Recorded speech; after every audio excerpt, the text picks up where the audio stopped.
नमस्कार साथियों, स्वागत है एक बार फिर।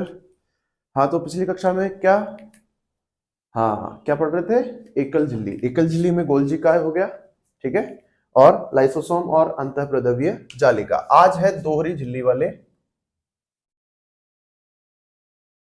अंग, ठीक है। दोहरी झिल्ली वाले अंग कौन कौन से? जिसमें पहला आता है माइटोकॉन्ड्रिया। कोशिका पढ़ रहे हैं, कोशिका के अंग पढ़ रहे हैं, जिसमें एकल झिल्ली अपन ने कंप्लीट कर ली है। जिसमें आगे आपके सबसे पहला गोल्जी काय अपन ने पढ़ा था। गोल्जी काय की खोज किसने की थी? कैमिलो गोल्जी ने, ठीक है। और इसके उपनाम संयुक्त अंग, ठीक है, यानी कॉम्प्लेक्स ऑर्गन या नलिकाओं का समूह भी इसको कहते हैं। एक नाम इसका और है जो कि बहुत प्रचलित है, कोशिका बहरूपिया, ठीक है। और एक नाम और है यातायात नियंत्रक। यातायात नियंत्रक क्यों कहते हैं? क्योंकि ये विभिन्न पदार्थों के परिवहन में क्या है? सहायक है। कार्य क्या है इसका? कोशिका भित्ति का निर्माण करना और या विभिन्न पदार्थों को परिवहन करवाना, ठीक है। दूसरा है लाइसोसोम। लाइसोसोम की खोज की थी डी डुवे ने, ठीक है। उपनाम आत्मघाती या आत्महत्या की थैली। और कार्य क्या है? मृत कोशिका अंग को खाकर अपशिष्ट निष्कासन में सक्रिय होता है, ठीक है। आत्मघाती या आत्महत्या की थैली से क्यों कहते हैं? कि क्योंकि इसमें लाइसोसोम में हाइड्रोलेटिक और हाइड्रोलेज एंजाइम पाए जाते हैं, जिनकी सहायता से यह मृत कोशिका अंगों को खाकर पचाने का कार्य करता है। लेकिन कभी कभी यह अत्यधिक क्रियाशील होकर फट जाते हैं, जिससे इसके एंजाइम कोशिका द्रव्य में फैल जाते हैं, जो जीवित अंगों को खाने शुरू कर देते हैं, ठीक है। जिससे क्या होती है? कोशिका की मृत्यु हो जाती है। इसलिए इसको लाइसोसोम को आत्महत्या की थैली भी कहा जाता है। अगला जो अंग था वो था अंतःप्रद्रव्य जालिका यानी एंडोप्लाज्मिक रेटिकुलम, ठीक है। इसकी खोज की थी पोर्टर ने। उपनाम है इसका कोशिका कंकाल यानी सेल स्केलेटन। कार्य क्या है? प्रोटीन व वसा का संश्लेषण। अब ये दो प्रकार की है, एक तो RER यानी रफ एंडोप्लाज्मिक रेटिकुलम, ठीक है, और एक है SER सॉफ्ट एंडोप्लाज्मिक रेटिकुलम यानी खुरदरी और चिकनी। खुरदरी का कार्य है प्रोटीन का संश्लेषण और सॉफ्ट का कार्य है वसा का संश्लेषण। आज हम पढ़ने वाले हैं कोशिका के दोहरी झिल्ली वाले अंग। कोशिका के दोहरी झिल्ली वाले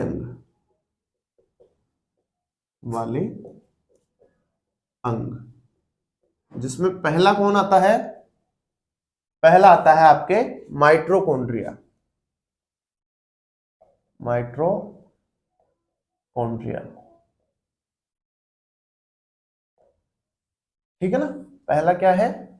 माइटोकॉन्ड्रिया। इसकी खोजकर्ता कौन है? कालिकर,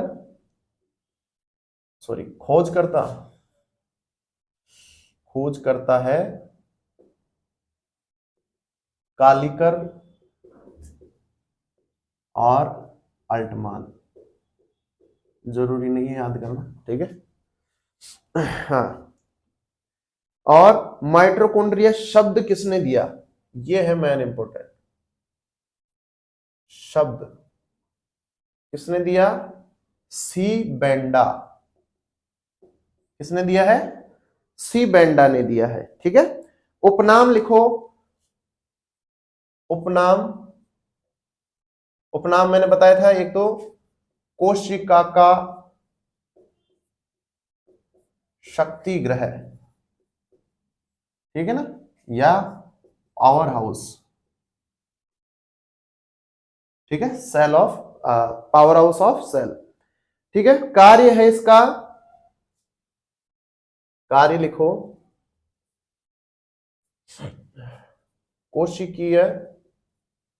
कोशिकीय श्वसन में भाग लेता है,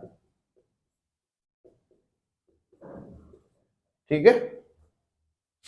मात्रक वंशागति में सहायक। मात्रक वंशागति में सहायक,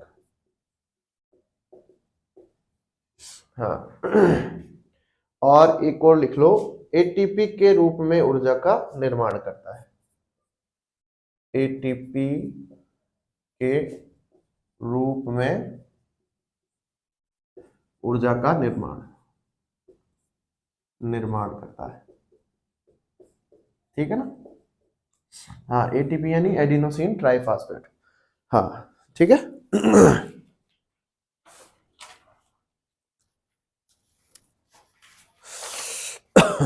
नेक्स्ट है, इसके बाद में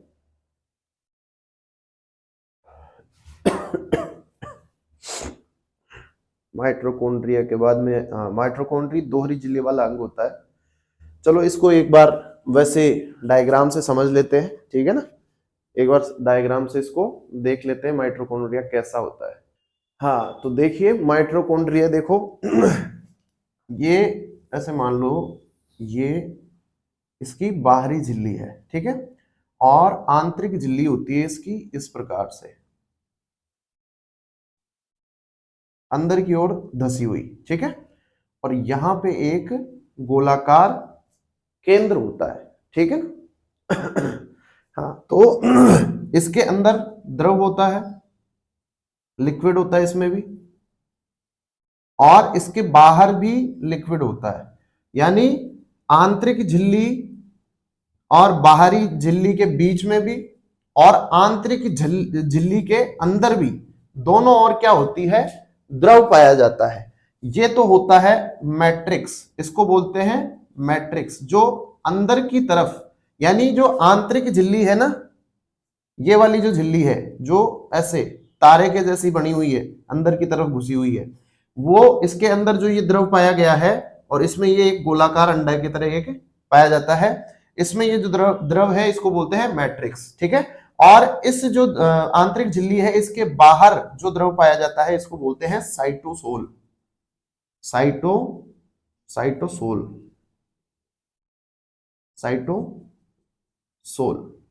ठीक है ना। ये तो हो गई बाहरी झिल्ली,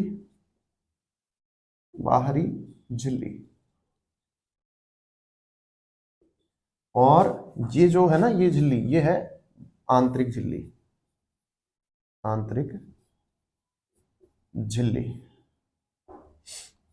ठीक है। हाँ अब माइटोकॉन्ड्रिया की दोहरी झिल्ली वाला अंग है, दिख रहा है, दो झिल्लियां, एक तो बाहरी झिल्ली हो गई, एक आंतरिक झिल्ली हो गई, ठीक है, जिसमें आंतरिक झिल्ली पर भरे हुए द्रव को क्या कहते हैं, मैट्रिक्स कहते हैं। इस जो आंतरिक झिल्ली है इसके अंदर जो भी भरा हुआ है ना ये लिक्विड है, ये लिक्विड क्या कहलाता है, ये कहलाता है, क्या कहलाता है, मैट्रिक्स कहलाता है। आंतरिक झिल्ली अंदर की ओर धसी हुई है, ये देखो ये अंदर की ओर धसी हुई है ना, ये देखो फिर से ये अंदर की ओर धसी हुई है। इसके ऊपर क्या पाए जाते हैं, ऑक्सीसोम पाए जाते हैं, यानी इसको क्रिस्टी बोलते हैं। ये जो धसी हुई जगह है ना ये इसको क्या बोलते हैं, क्रिस्टी के ऊपर पाए जाते हैं ऑक्सीसोम,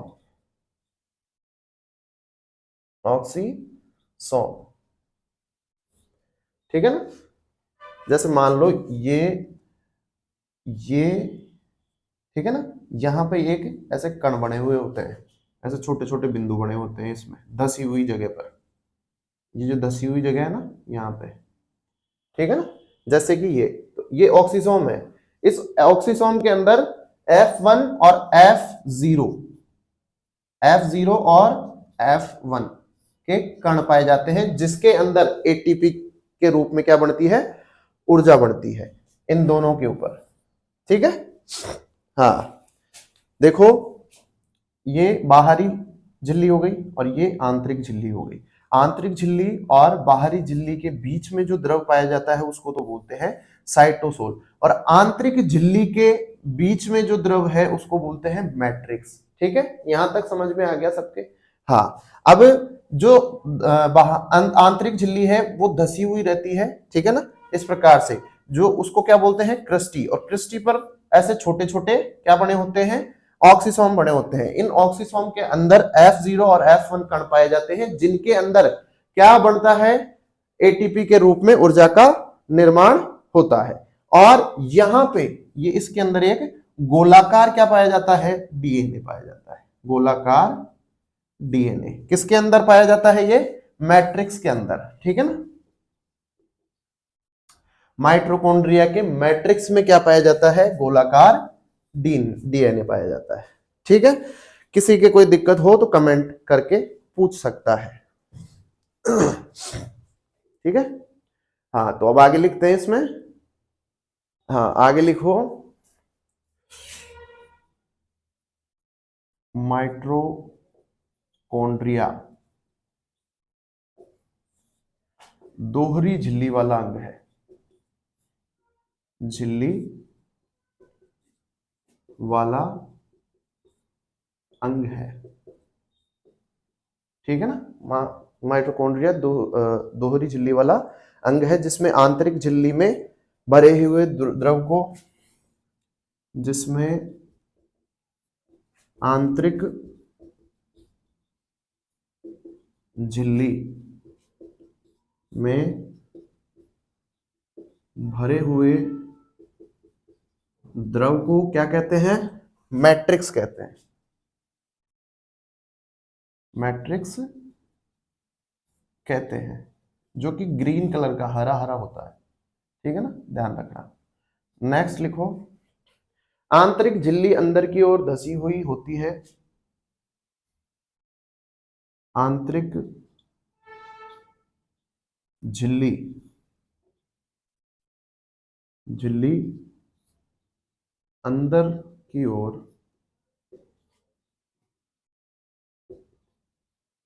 धसी हुई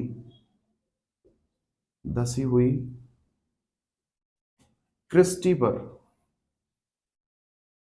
पर ऑक्सीसोम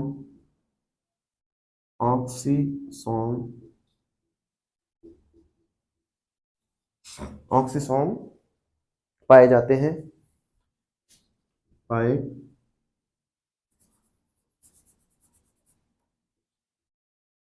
पाए जाते हैं, जहां F0 व F1 कण पर एटीपी के रूप में ऊर्जा का निर्माण होता है, ठीक है ना। हाँ, चलो नेक्स्ट। हाँ, आगे लिखिए, आगे माइटोकॉन्ड्रिया में लिखिए, आंतरिक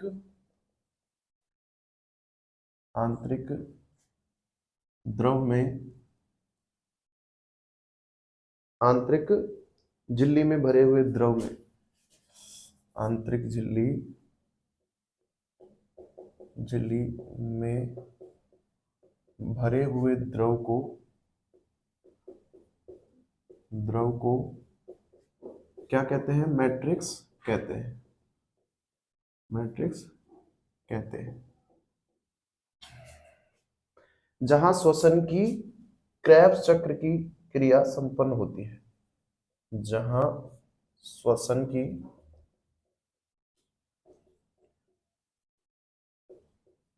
क्रेब्स चक्र की क्रिया संपन्न होती है,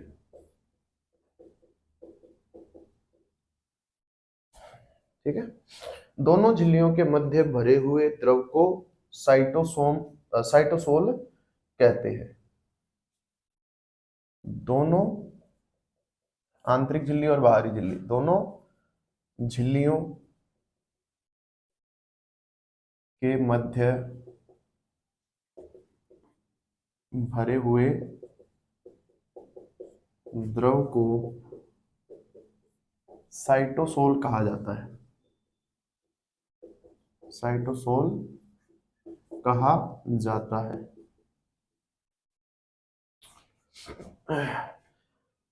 जहां श्वसन क्रिया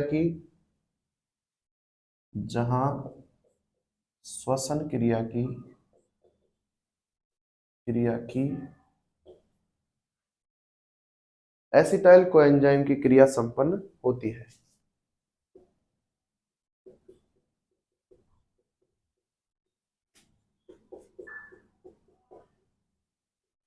एंजाइम की क्रिया संपन्न होती है जिसे लिंक अभिक्रिया भी कहते हैं, जिसे लिंक अभिक्रिया भी कहते हैं, अभिक्रिया भी कहते हैं।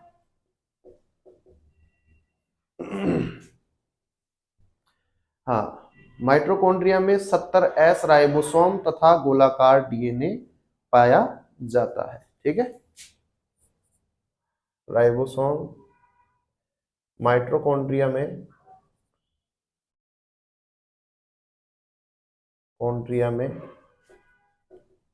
70S राइबोसोम व गोलाकार डीएनए पाया जाता है, डीएनए पाया जाता है।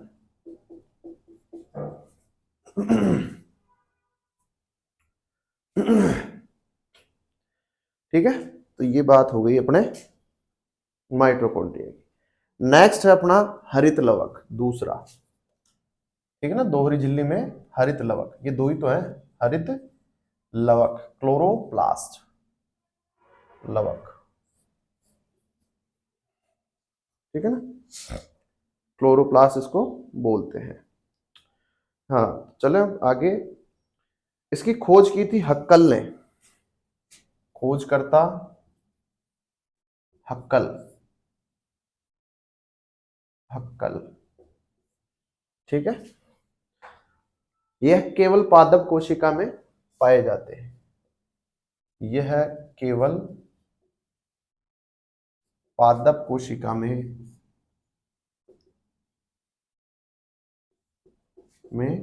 पाए जाते हैं। वैसे तो पूछा नहीं जाएगा ये, पर फिर भी पढ़ लेते हैं, है ना।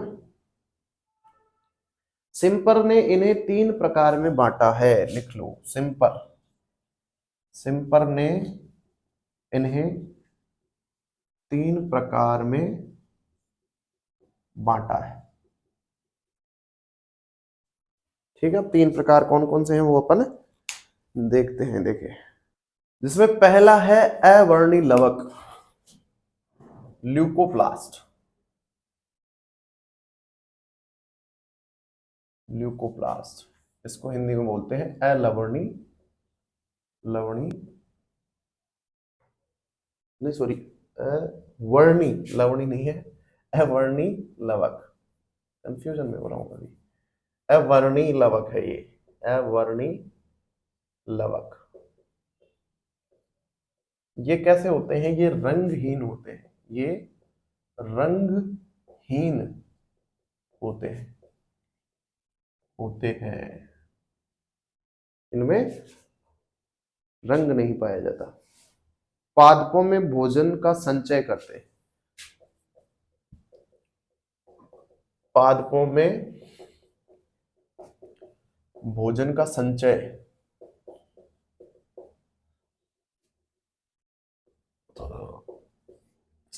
करते हैं। जैसे कार्बोहाइड्रेट का संचय एमाइलोप्लास्ट कहलाता है, प्रोटीन का संचय एल्यूरोप्लास्ट कहलाता है, वसा का संचय एलियोप्लास्ट कहलाता है। लिख लो इनको, जैसे कार्बोहाइड्रेट का संचय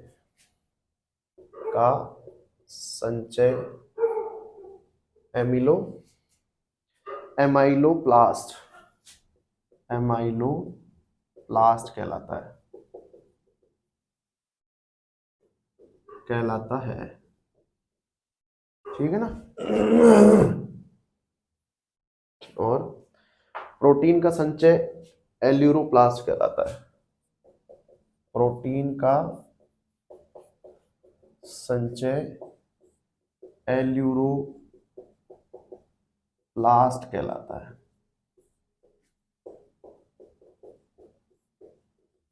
ठीक है। और वसा का संचय कहलाता है, वसा का संचय कहलाता है एलियोप्लास्ट।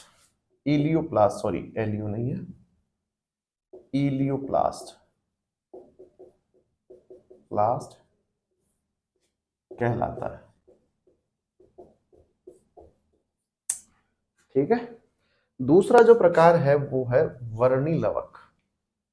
ठीक है ना, इसको बोलते हैं क्रोमोप्लास्ट। क्रोमोप्लास्ट को बोलते हैं वर्णी लवक। ठीक है ना, ये रंगीन होते हैं। ठीक है ना, वो रंगहीन है, ये रंगीन है। ये रंगीन है, रंगीन होते हैं, यानी इनमें रंग होता है, रंग पाया जाता है। पादपों में प्राकृतिक रंगों के लिए जिम्मेदार होते हैं। पादपों में जैसे गुलाब का फूल गुलाबी है, लाल है, तो उसके लिए कौन जिम्मेदार है? वर्णी लवक। पादपों में प्राकृतिक रंगों के लिए जिम्मेदार है, जिम्मेदारी इसी को दे रखी है रंग भरने की। ठीक है ना, जैसे टमाटर का लाल रंग लाइकोपीन वर्णक की वजह से लाल होता है। जैसे टमाटर का लाल रंग कौन से वर्णक की वजह से? लाइकोपीन वर्णक की वजह से। लाइकोपीन वर्णक की वजह से लाल होता है। उसके जिम्मेदार कौन है? लाइकोपीन वर्णक। ठीक है। गाजर का रंग कैसेटीन वर्णक। गाजर का जो रंग होता है ना, देखा होगा तुमने, हल्का लाल, हल्का, इसका है कौन सा? कैसेटीन है, कैरोटीन है, कैरोटीन वर्णक, कैरोटीन। ठीक है। और है संतरे का, इसका भी सेम है, संतरे का और गाजर का सेम ही है। ठीक है ना, कैरोटीन वर्णक। गाय का दूध जो हल्का पीला होता है उसके लिए भी कैरोटीन। गाय के दूध के लिए भी कौन सा है? कैरोटीन वर्णक।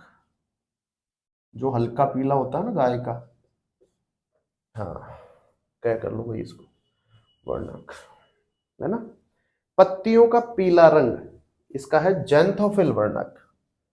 पत्तियों का पीला रंग, पत्तियों का पीला रंग, इसके लिए कौन है? जैंथोफिल, जैंथोफिल वर्णक। ठीक है ना। हाँ, और लास्ट है, तीसरा जो प्रकार है वो है कौन सा? हरित लवक, क्लोरोप्लास्ट। थर्ड जो है अपन पढ़ रहे हैं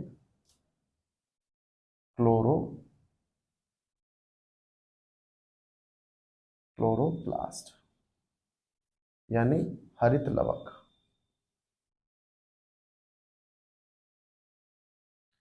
ठीक है। अब हरित लवक यह पादप कोशिका में पाया जाता है जो प्रकाश संश्लेषण क्रिया द्वारा पादपों में भोजन बनाता है। ये क्या काम करता है? पादपों में भोजन बनाने का काम करता है।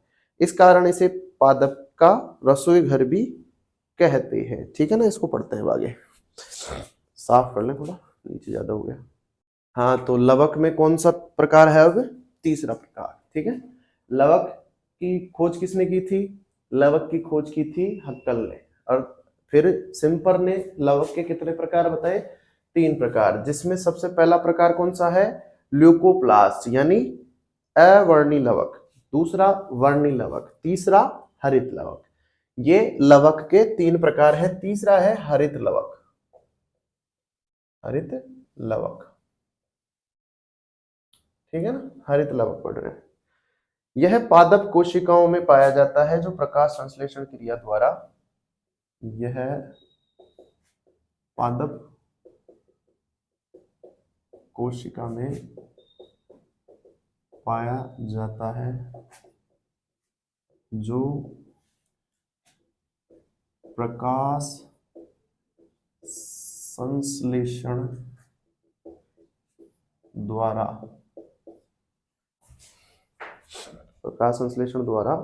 पादपों में भोजन बनाता है, पादपों में भोजन बनाता है। ठीक है ना। इस कारण इसे पादप का रसोई घर कहते हैं, इसलिए इसे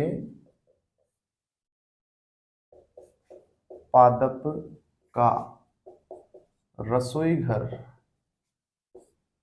कहते हैं। ठीक है ना। हाँ, हरित लवक भी दोहरी झिल्ली वाला अंग होता है जिसकी आंतरिक झिल्ली में भरे हुए द्रव को स्ट्रोमा कहती है। ठीक है ना, स्ट्रोमा। देखो कैसे होता है ये ऐसे होता है, ये दो झिल्लियां हो गई इसमें। ठीक है ना, इसके अंदर क्या भरा है, स्ट्रोमा भरा है। इसके अंदर जो लिक्विड भरा है वो क्या है, स्ट्रोमा कहते हैं इसको। ठीक है, जिसमें प्रकाश संश्लेषण की अप्रकाशिक अभिक्रिया संपन्न होती है। स्ट्रामो में सिक्के के ढेर जैसी संरचना पाई जाती है जिसे ग्रेनम कहते हैं, यानी यहाँ पे ऐसे सिक्के जैसी आकृतियां बड़ी होती है। ठीक है ना, इनको क्या बोलते हैं, ग्रेनम बोलते हैं। ठीक है, हाँ। ग्रेनम पर प्रकाश संश्लेषण की प्रकाशिक अभिक्रिया होती है। यहीं पे क्या होती है, प्रकाश संश्लेषण की क्रिया कहाँ होती है, ग्रेनम में। ठीक है ना, ये लिक्विड हो गया, इसमें स्ट्रोमा, इसको बोलते हैं स्ट्रोमा। जो आंतरिक झिल्ली के अंदर का जो लिक्विड भरा है ना, वो क्या कहलाता है, स्ट्रोमा। लिखो इसको। हरित लवक भी, यह भी दोहरी झिल्ली वाला अंग होता है जिसमें आंतरिक होता है, जिसकी आंतरिक झिल्ली में भरे हुए द्रव को स्ट्रोमा कहते हैं, स्ट्रोमा कहते हैं। ठीक है, जिसमें प्रकाश संश्लेषण की अप्रकाशिक अभिक्रिया संपन्न होती है, जिसमें प्रकाश संश्लेषण की अप्रकाशिक अभिक्रिया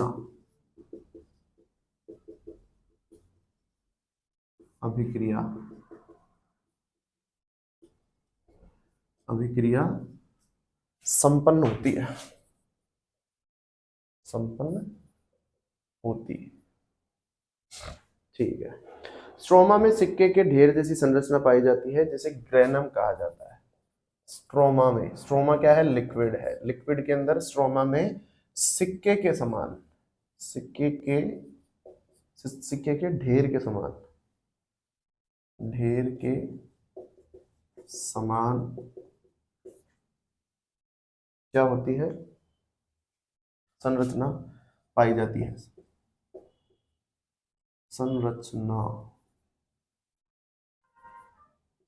संरचना पाई जाती है जिसे ग्रेनम कहते हैं। ये रहा ग्रेनम। ठीक है ना, ग्रेनम कहते हैं।